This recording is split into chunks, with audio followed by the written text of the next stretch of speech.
10 anos, os direitos dos idosos porto-alegrenses são assegurados pelo Conselho Municipal do Idoso. Recentemente, a Câmara de Vereadores também aprovou a criação do Fundo Municipal do Idoso. O projeto é de autoria do vereador Ayrton Ferronato. Vereador, qual o objetivo do fundo? Nós, se acompanhando, por exemplo, a história da criação desses nossos estatutos no Brasil inteiro, se criou diversos estatutos para diversas questões. Dentre outras, nós temos como exemplo o Estatuto da Criança e do Adolescente e o Estatuto do Idoso.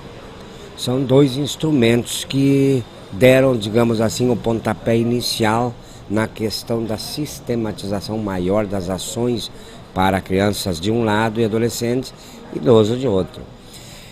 A história, ela gerou nesses últimos tempos uma criação de um fundo para a criança e adolescente.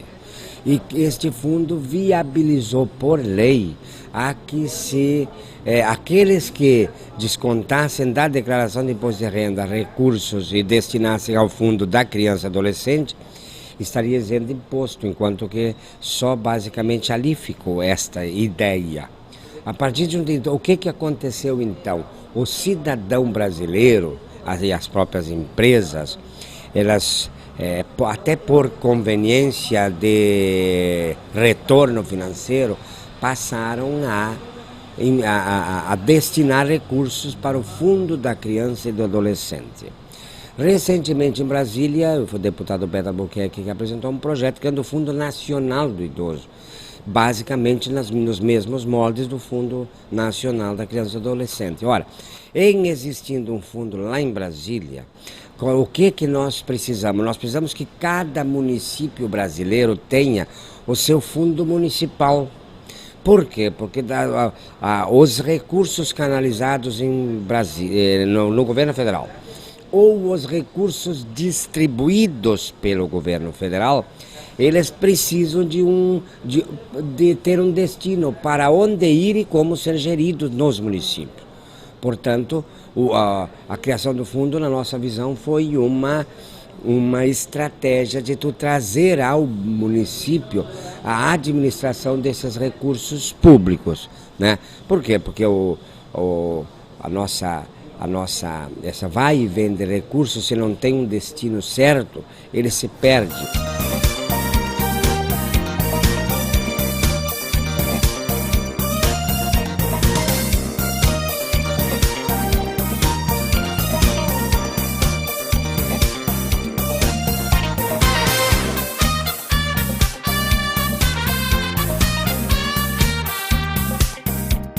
Nós vamos ter um Fundo Nacional de Idoso. A própria presidenta Dilma está falando que já a partir de janeiro vai destinar recursos para o idoso.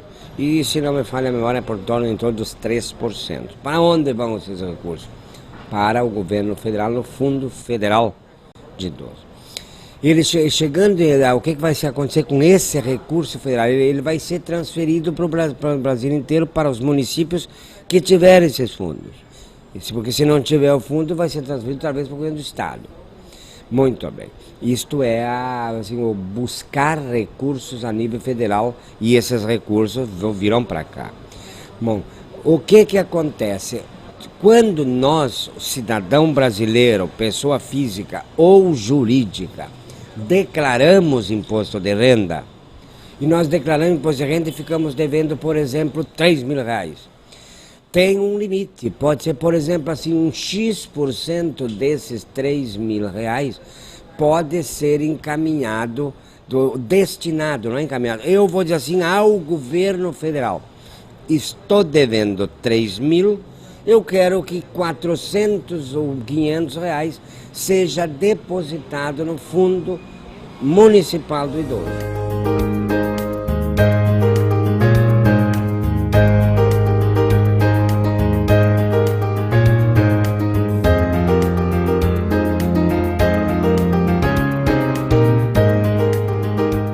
Como é que vocês avaliam a criação do Fundo Municipal do Idoso? O que representa isso para o trabalho de vocês? Eu acho que vai ser um grande marco na vida de qualquer idoso, né, em Porto Alegre, o antes e o depois do fundo, né? O vereador Ferronato foi imensamente feliz ao estar se preocupando com essa questão, não é? Porque as entidades e os próprios grupos vão poder estar então encaminhando projetos, né, para que possa melhor desenvolver as suas atividades junto a este público. Esses recursos deverão ser gastos assim a partir de critérios definidos com todo assim, a atenção e muito capitaneado pelo Conselho Municipal de Idoso, ou seja, o grande capitão desse barco é o Conselho que será, entre aspas, o gestor do nosso fundo. Né? Isso aí vai ser interessante nesse sentido também, ou seja, envolver de um lado o poder público e as autoridades públicas, mas de outro lado também envolver o próprio cidadão nesse processo, e o Comui representa muito bem o cidadão no processo. Eu acredito que assim deverá vir as mais variadas formas e propostas de projetos, né? Porque a demanda para o nosso idoso ela é muito grande. Já foram levantadas por 2 conferências, né? E elas são nas mais variadas áreas. E as entidades terão que se cadastrar junto ao Conselho para poder, então, estar encaminhando seus projetos. Quem não tiver cadastrado conosco não terá direito a encaminhar projetos para o Fundo do Idoso, né? Eu acho que vai viabilizar muita coisa, principalmente em instituições, né, que a gente sabe que trabalham com a carência e um déficit muito grande, né, financeiro. Então, isso vai colaborar imensamente.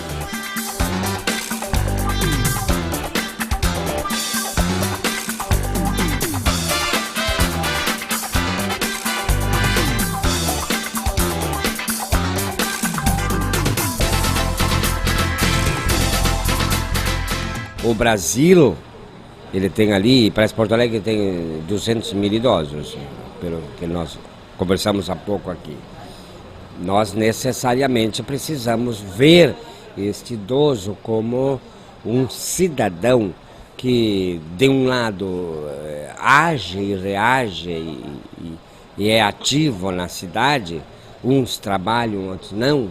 Então, de um lado ele tem, mas de um outro lado ele precisa também, na grande maioria dos casos, uma atenção toda especial. E mais, a atenção toda especial não é apenas e simplesmente aquela velha questão da saúde, da segurança, é também lazer, esporte, né? Entre aspas, maratonas. Como é que vai acontecer isso? Só através de verbas para financiamento dessas atividades todas. Então, necessariamente essas verbas vão trazer esse tipo de melhoria nas condições de vida do cidadão aqui de Porto Alegre. A maior dificuldade, eu acho que hoje, é trabalhar em função disso, de ter poucos locais onde acolher esses nossos idosos. Vocês acreditam que o fundo vai colaborar para tentar sanar essas dificuldades?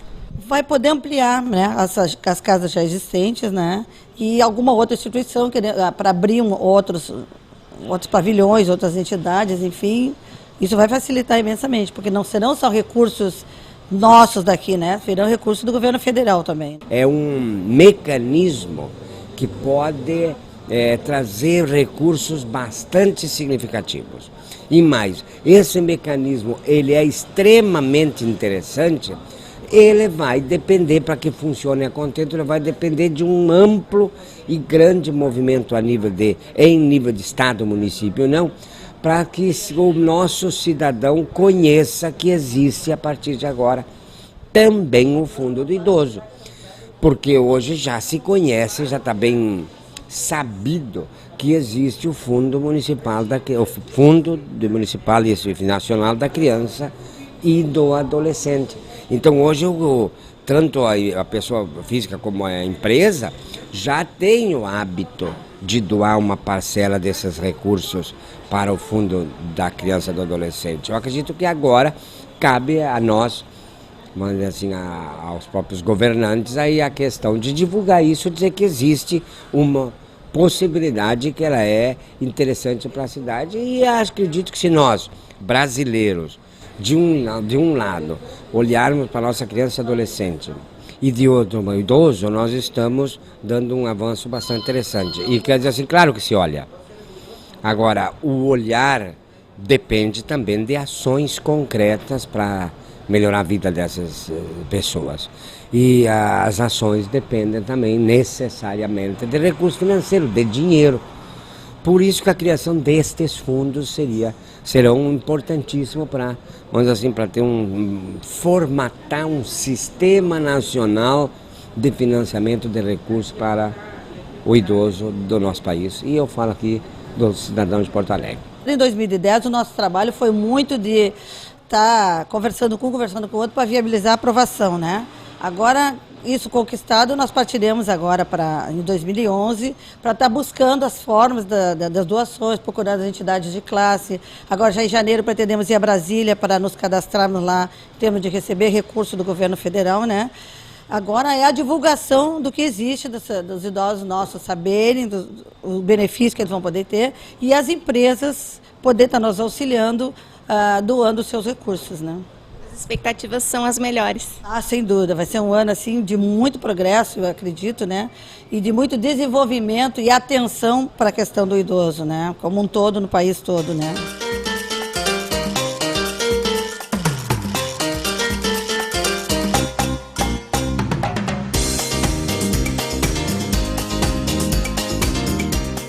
A sociedade hoje em dia toda tem as suas ocupações.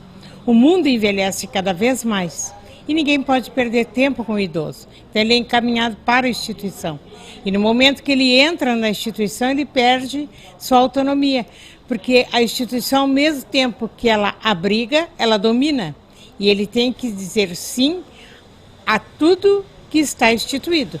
Ele não pode ter uma vontade a mais. Então, isso aí é que precisa ser trabalhado em nossa sociedade. Que o idoso tenha e continue com a sua autonomia. Tu acreditas que o Fundo Municipal do Idoso vai colaborar para as políticas públicas que favoreçam os idosos aqui em Porto Alegre?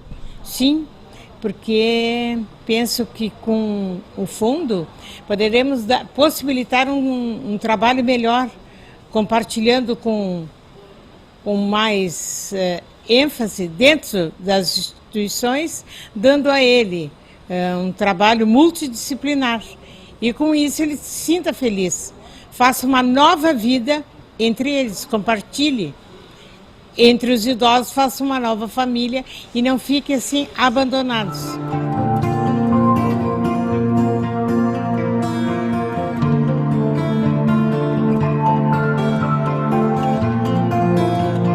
Lá em 89, 90, quando fui vereador de primeiro mandato, eu apresentei uma proposta que foi aprovada, que foi a isenção do IPTU para inativo, para aposentado e pensionista.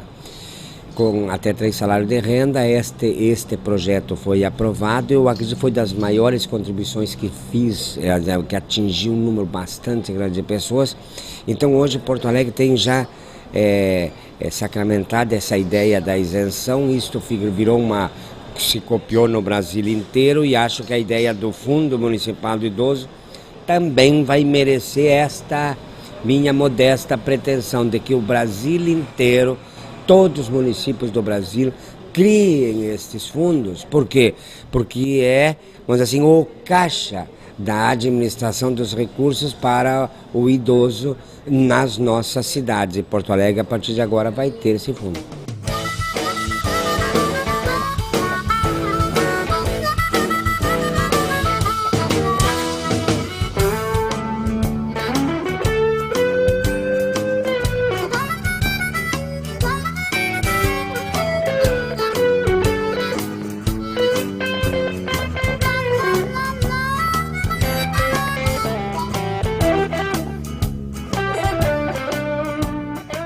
Agora vamos falar de um outro projeto, também de autoria do vereador Ayrton Ferronato, que já foi aprovado na Câmara de Vereadores e, assim como o anterior, tem tudo a ver com cidadania e igualdade de direitos. A partir deste ano, a Maratona de Porto Alegre, que acontece desde 1994, terá novidades.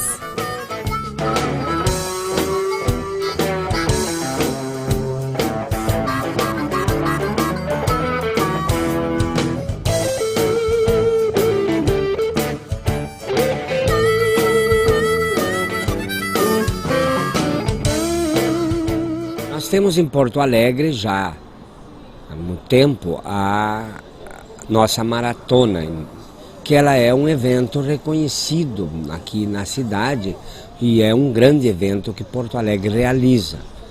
E tem uma aderência de pessoas e participantes bastante grande.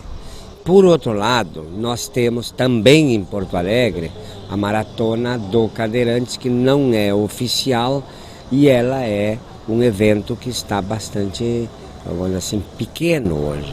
Qual é a ideia? A ideia de que se pense na maratona e que se pense em Porto Alegre como, vamos dizer, a sede de uma grande maratona, maior, bem maior do que é. Ou seja, que se continue com a maratona que se propõe hoje e que se dê a possibilidade, que se abra a possibilidade, que se incentive a possibilidade da participação de um número bastante expressivo de maratonistas cadeirantes. Então, se nós conseguirmos isso, nós teremos aí sim um grande evento também para cadeirantes na nossa cidade. Eu tenho a felicidade de vir acompanhando todo esse processo dessa labuta dos cadeirantes pela inclusão na Maratona de Porto Alegre, na premiação. Já tem 20 anos, né? Isso aí já é uma coisa que já se arrasta há muito tempo. Começou com o professor Aldo Potrich, que infelizmente partiu e não viu concretizado o grande sonho dele, que era inserir os cadeirantes numa premiação digna na Maratona de Porto Alegre. Passa pelo Paulo Sequim, pela Maria Gaspareta Pitica, que foram grandes batalhadores também na década de 70 e 80. E veio culminar comigo aí. Felizmente eu tive a felicidade de eu e mais alguns outros colegas aí participarmos efetivamente nesse processo de forçar para que os organizadores da Maratona de Porto Alegre pudessem entender que a participação dos cadeirantes é uma coisa natural, que nós somos uma realidade de Porto Alegre, que nós somos moradores de Porto Alegre, que nós somos cidadãos de Porto Alegre e, portanto, mereceríamos uma premiação digna, né?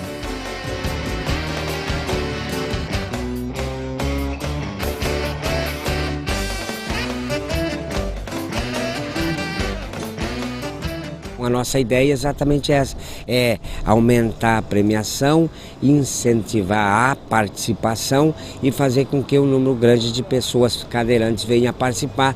Acredito que vamos incrementar qualidade, beleza, participação, ação e, vamos dizer assim, o envolvimento de toda a comunidade nesse processo da maratona na cidade de Porto Alegre.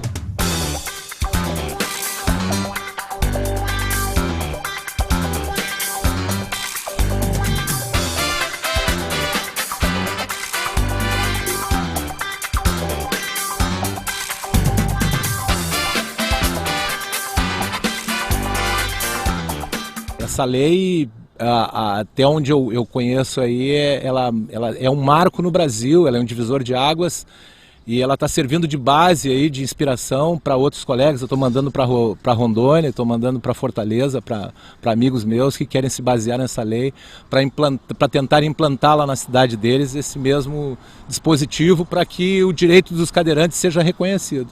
Na verdade, competições para cadeirantes existem, a diferença é que nem sempre há a premiação, é isso? A premiação é muito singela, só para você ter uma ideia, assim, em Porto Alegre se paga 5, 10, 12 mil reais para um corredor andante, com um corredor convencional, e se paga 300, 400 reais para os corredores cadeirantes. A gente não quer uma equiparação, a gente nunca pleiteou uma equiparação de 12 mil reais, de 6 mil reais, mas apenas uma premiação mais digna, mais justa, porque a gente entende que nós não somos uma categoria da maratona, nós estamos inseridos nesse contexto, até porque os nossos tempos são bem mais significativos. Somos atletas de alto nível, né? Eu já consegui trazer para Porto Alegre, hospedar na minha casa, proporcionar assim a oportunidade de que outras pessoas de outros estados venham a Porto Alegre, mas tudo com custos arcados pela gente e todos atletas de alto nível, atletas que disputam as primeiras posições em competições internacionais, né? Então a premiação existe, porém é muito singela ainda, a gente entende como muito singela.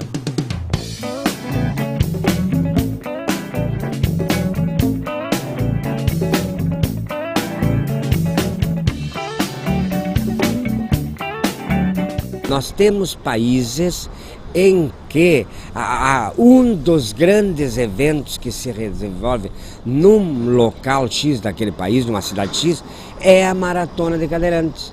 Então eu acredito que Porto Alegre pode, aqui no Brasil, também ser assim, um ponto de referência nesse tipo de esporte. Eu estou sempre participando de competições fora do país. Eu voltei de 2 meses atrás na Maratona do Japão, na Maratona da cidade de Oita, que fica no sul do Japão.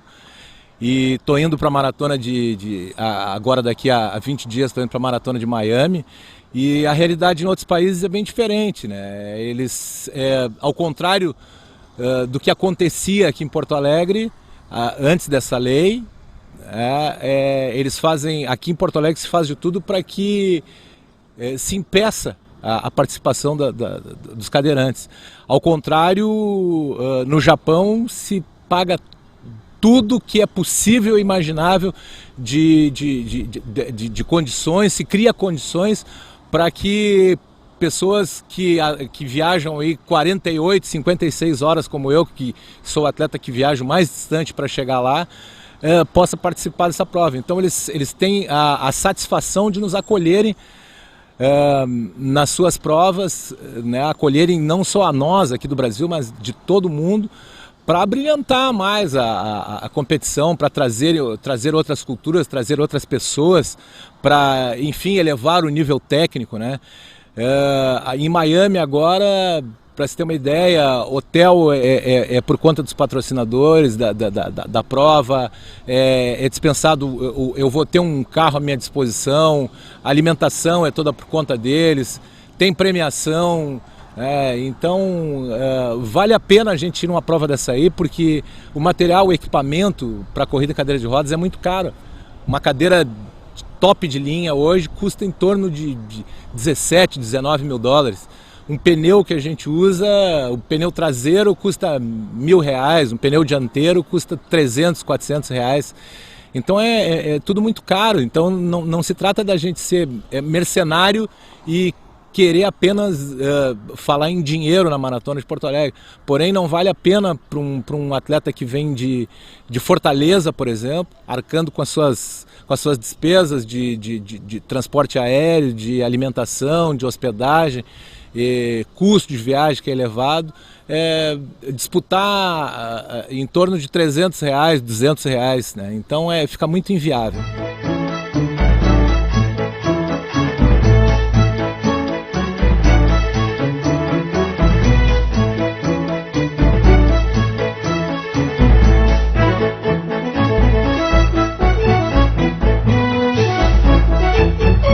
A proposta que entra em vigor agora em 2011. Claro que também não dá para nós sonharmos que de um ano para outro, assim, se desenvolva um crescimento significativo. Mas eu acredito que se há um incentivo maior, se há uma premiação maior, se existem recursos para organizar a maratona, ela com certeza vai ser assim, vai crescer ano a ano. Eu estou muito convicto. Eu felizmente tenho um bom contato, tenho um bom trânsito com atletas do centro do país e o pessoal já está mobilizado. Assim que efetivamente esses recursos ficarem disponíveis para premiação, certamente a gente vai trazer o pessoal do país inteiro para voltar a correr aqui. O Rio Grande do Sul, Porto Alegre, já tem a sua marca histórica no Brasil, no que tange a corrida em cadeira de rodas. Foi na década de 80, eu era menininho ainda e lembro muito bem dessa prova. E então foi a primeira prova no Brasil que foi só para cadeirantes e agora a gente vem contemplar os cadeirantes com uma lei que também é única no Brasil.